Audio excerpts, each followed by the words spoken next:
Bueno, y decíamos, pues la economía no vive sus mejores momentos, año complicadísimo.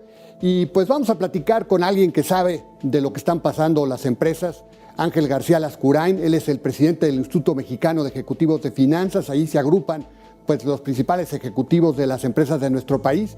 Y bueno, pues está terminando el año, Ángel.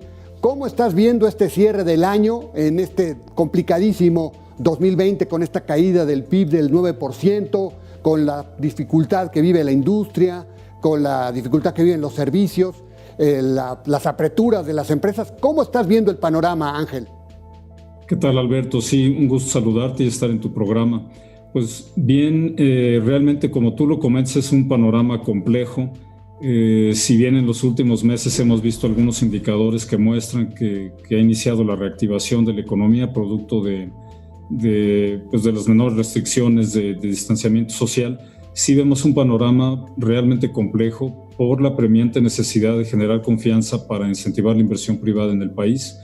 La inversión privada se encuentra en niveles muy deprimidos, ya venía a niveles menores desde el 2019, menores a los que teníamos en el 2018. Sin embargo, con el impacto de la pandemia y a lo largo del año, se ha acentuado la contracción de la inversión privada. Adicionalmente tenemos una reducción importante en el nivel de consumo, producto principalmente del desempleo que se ha generado a raíz de la recesión. Y pues el panorama del cierre del año es complejo. Las bases para recuperar el crecimiento del próximo año con la inversión privada deprimida pues son difíciles. O sea que, digamos, Ángel, podríamos pensar que el 2021 no va a ser tan bueno, digamos, no hay que ser tan optimistas, quizá cierta mejora, un rebote de la economía después de que se cayó tanto, pero pues digamos que no vamos a crecer de manera espontánea y a gran velocidad, ¿verdad?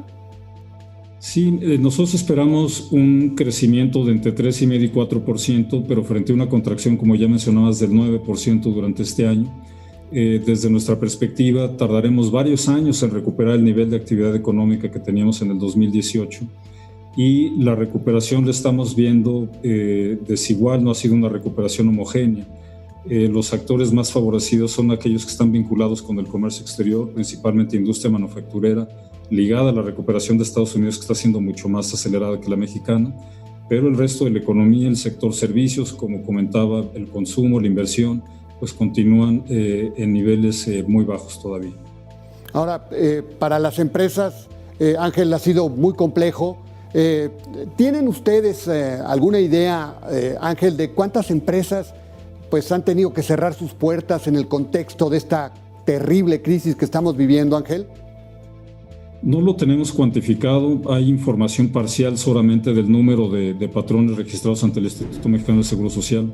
Lo que sí estamos percibiendo es que hay una serie de empresas que, si bien no se dan de baja, no tienen un cierre formal, paran de operar, con lo cual, principalmente en el sector de pequeñas y medianas empresas, que ha sido el más severamente golpeado por la crisis y la recesión, la cantidad de empresas que ha desaparecido ha sido de pues, muchos miles de empresas a nivel nacional, y es un músculo económico que México tenía, que tardó décadas en consolidar, en construir, y que se ha perdido a raíz del impacto de la recesión y principalmente por la ausencia de medidas contracíclicas y medidas de apoyo para pues, preservar estas fuentes de empleo. Qué bueno que tocas el tema de las medidas contracíclicas, porque en otros países, mencionabas el caso de los Estados Unidos, la recuperación se está dando más rápido porque Estados Unidos, entiendo, pues inyectó miles de millones de dólares a la economía, a las empresas, a las personas físicas para ayudar a paliar la actual situación económica. En nuestro país, entiendo, Ángel, tú corrígeme, pero entiendo que pues ni siquiera se llega al 1% del PIB en cuanto a lo que se dieron apoyos para amortiguar el tema de la crisis, ¿verdad?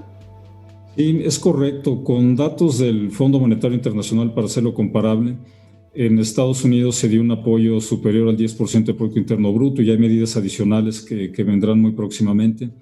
Pero en países europeos, Reino Unido, Francia, Alemania, se dieron apoyos del 14, 15, 17 y niveles incluso cercanos al 20% del tamaño de su economía. Pero para no irnos tan lejos, países latinoamericanos, como el caso de Brasil, llegó a poco más del 4% de apoyos directos a la planta productiva. Argentina también cercano al 4%, y México no llegó al 1%. Pues, el impacto de esto sobre la preservación de las fuentes de empleo ha sido muy severo. Hemos visto una pérdida cercana al 1.000.000 de empleos por el lado de los puestos de trabajo registrados ante el Seguro Social, pero si consideramos la economía informal y los puestos no registrados ante el IMSS, la pérdida ha sido sustancialmente mayor. ¿Cuánto tiempo tardará, Ángel, en recuperarse nuestra economía después de este impacto? Hay quien habla de 4 o 5 años. ¿Ustedes cómo lo ven ahí en el instituto? Si volvemos a una tasa de crecimiento histórica ligeramente superior al 2%, después del rebote de 3,5% que tendríamos el próximo año, tardaríamos aproximadamente 5 años en regresar al nivel de actividad que existía en el 2018. Es decir, no volveríamos al mismo tamaño de economía que teníamos el resto de este sexenio. ¿Y la absorción en materia de empleos, la mejora en lo que es el poder de compra de las personas, cuánto va a tardar, Ángel? Aproximadamente al mismo tiempo, nosotros vemos que ha habido una recomposición importante del mercado laboral.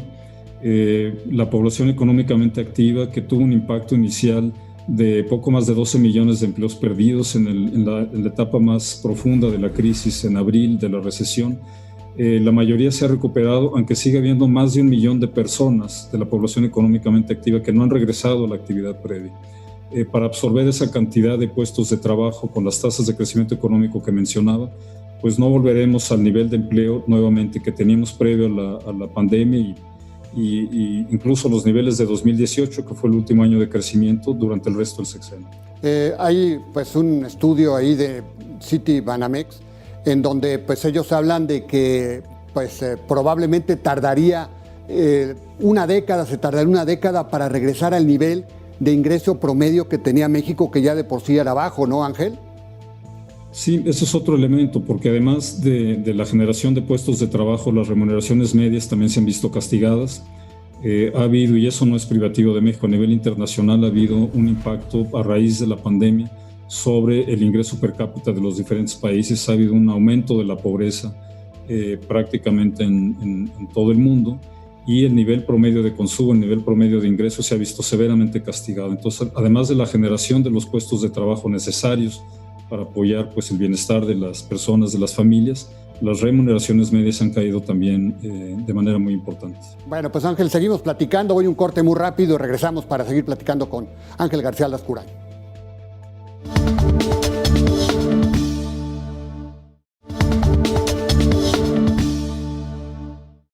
Bueno, estamos platicando con Ángel García Lascurain. Él es el presidente del Instituto Mexicano de Ejecutivos de Finanzas. Estamos hablando de la problemática que se vive en nuestro país con esta crisis de este 2020 y sobre todo pues, el horizonte, la expectativa que se ve para el 2021. Ángel, hablabas hace unos minutos acerca de pues, el impacto favorable que podría tener para nuestra economía la recuperación de los Estados Unidos.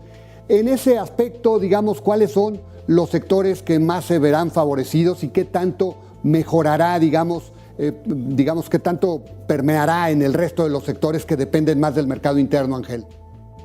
Sí, efectivamente, la recuperación más rápida que estamos viendo después de la pandemia con la renovación de actividades está siendo en los sectores vinculados con el comercio exterior, principalmente industria manufacturera, el sector de autopartes, industria aeroespacial y todas aquellas cadenas productivas y de distribución vinculadas con el mercado internacional están saliendo de manera más rápida de la recesión.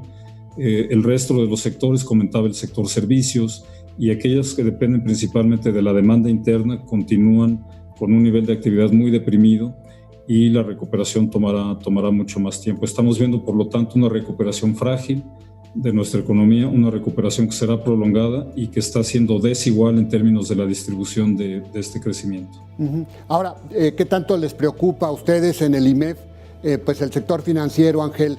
Hemos visto cómo ha caído el crédito de manera importante en este cierre del año y pues sabemos que pues, los bancos han hecho, digamos, una tregua para amortiguar el golpe que ha tenido la crisis del COVID, la pandemia, para pues, la clientela. Sin embargo, entiendo que la problemática del sistema financiero pues, todavía no se ve en su conjunto y quizá lo estaríamos viendo pues, ya más seriamente para el cierre de este año o principios del 2021. ¿Cómo ven esta problemática para el sector bancario y el resto del sistema financiero, Ángel? Sí, sin duda es un factor de preocupación. El sistema bancario mexicano está bien capitalizado, tiene liquidez. Sin embargo, pues está enfrentando el impacto de la severa reducción de la actividad económica que hemos visto. Durante las últimas semanas hemos visto los datos de crédito, cómo se han reducido, principalmente durante el último trimestre del año, a raíz de una menor demanda de crédito también derivada de la actividad económica deprimida, y también de una mayor cautela por parte de los intermediarios financieros en este escenario que sigue siendo incierto, ¿no? Depende también en buena medida de la velocidad de la recuperación, de cuándo terminará la pandemia y de una serie de condiciones pues complejas que estamos enfrentando en la actividad económica en general, pero por supuesto es un factor de preocupación. Ahora, pues el tema de la pandemia hay que considerarlo. Ángel, como bien dices, ¿qué tanto seguirá incidiendo el tema de los contagios, estos rebrotes de contagios que estamos viendo, las mayores restricciones sanitarias que se están implementando en distintas partes de la República? ¿Qué tanto inciden y qué tanto afectarían el crecimiento del próximo año, Ángel? Sí, continúa siendo un factor de incertidumbre mientras no tengamos una vacuna disponible, universalmente disponible para los mexicanos. Pues la pandemia continúa presente, la reanudación de actividades continúa siendo parcial, la cautela por parte de las personas, de las empresas, de los comercios en general, continúa vigente, y mientras no existe una solución de fondo, pues la recuperación no será plena, ¿no? Nos preocupa también el próximo año, una vez que la vacuna esté disponible, la capacidad de distribución, cuando todo el esquema de distribución del sector salud pues se ha visto afectado por una serie de cambios recientes. Y también nos preocupa la disponibilidad presupuestaria para adquirir la vacuna para México y poderla hacer llegar a la población de manera expedita. En la medida en que eso sea resuelto, pues la recuperación será más clara, más visible, y permitirá la generación de expectativas favorables para un crecimiento más acelerado. Ángel, hace pues unos cuantos días fue su convención y pues entiendo que hubo una gran cantidad de propuestas pues orientadas precisamente a mejorar la situación que estamos viviendo en estos momentos en nuestro país con esta crisis económica. ¿Cuáles son las propuestas que te vienen a la mente que deben implementarse de manera rápida, expedita, pronta para que la economía pueda mejorar, Ángel? Bueno, consideramos que hay que actuar con oportunidad y con enfoque en dos frentes. Primero, uno de corto plazo, que permita limitar el daño permanente al aparato productivo del país y acelerar la recuperación. Este depende en buena medida de la generación, como ya comentaba, de condiciones propicias para la reactivación de la inversión privada. Es el principal motor del crecimiento económico que está detenido, y la recuperación dependerá en buena medida de ello. Y por otro lado, debe haber también un enfoque y medidas contundentes con una visión de mediano y de largo plazo para impulsar la expansión de la capacidad productiva de México y la generación de empleos y de un bienestar sostenible. Durante la convención del IMEF que se llevó a cabo la semana pasada, revisamos principalmente el segundo enfoque: cuáles deben ser las medidas de mediano y de largo plazo que podrían en México incentivar esta recuperación basada en la inversión privada. Nos parece que no puede haber crecimiento económico sin inversión privada sostenible, y no hay modelo de bienestar social y de impulso a una mayor igualdad en México sin el crecimiento económico. Nos parece que el apoyo a la inversión privada para la reanudación de esta inversión con un enfoque social positivo es la salida más viable para México en el mediano plazo. ¿Y qué necesitaría el sector privado para que pues hubiera esta inversión que tanto requerimos y que ha estado pues muy baja desde hace muchos meses, Ángel?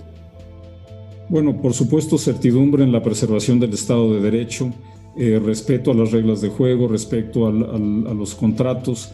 Dentro de las distintas alternativas que conversamos en la convención, se discutieron los componentes de lo que puede ser un nuevo modelo. Se le ha llamado de capitalismo social o capitalismo progresivo, capitalismo consciente, tiene distintos adjetivos, pero se basa primero en tener un nuevo contrato social donde la participación del Estado se enfoque principalmente a garantizar una red de protección social suficiente, con protección por el desempleo, pensiones, un sistema de pensiones ágil, suficiente, universal, un sistema de salud que funcione, y al aseguramiento del Estado de Derecho.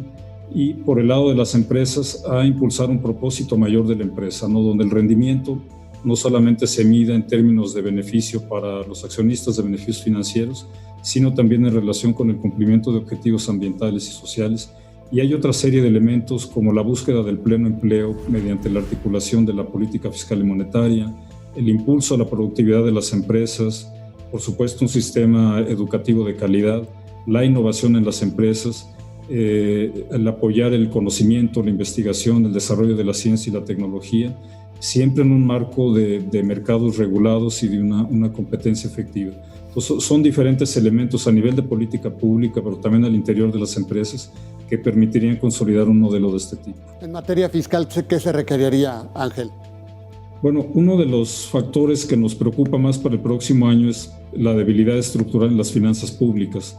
Nosotros vemos que el equilibrio que se ha preservado en los últimos 2 años ha sido fondeado principalmente por fuentes de ingresos que no son recurrentes, en la utilización del Fondo de Estabilización de Ingresos Presupuestales, que prácticamente ya se ha agotado, en la utilización de recursos de fideicomisos y otras medidas como por ejemplo la recuperación de adeudos fiscales de grandes contribuyentes. Son medidas que no son repetibles, y hacia adelante el presupuesto de egresos del próximo año pensamos que tiene una serie de supuestos optimistas, y vemos como el principal riesgo hacia adelante para la estabilidad macroeconómica de México precisamente esta debilidad estructural de finanzas públicas, donde los ingresos no petroleros del gobierno federal están viendo afectados por la contracción económica, por la falta de inversión, y puede ser un elemento de preocupación creciente hacia adelante. El impacto de Pemex, el peso de Pemex sobre las finanzas públicas, entre otros elementos. Bueno, pues como siempre, Ángel, sin desperdicio lo que nos platicas. Muchísimas gracias, como siempre, la oportunidad de platicar contigo, siempre un placer. Muchísimas gracias y estamos a la orden, ¿eh? Gracias a ti, Alberto, con mucho gusto. Un gran abrazo, y él es Ángel García Lascurain, él es el presidente del Instituto Mexicano de Ejecutivos de Finanzas.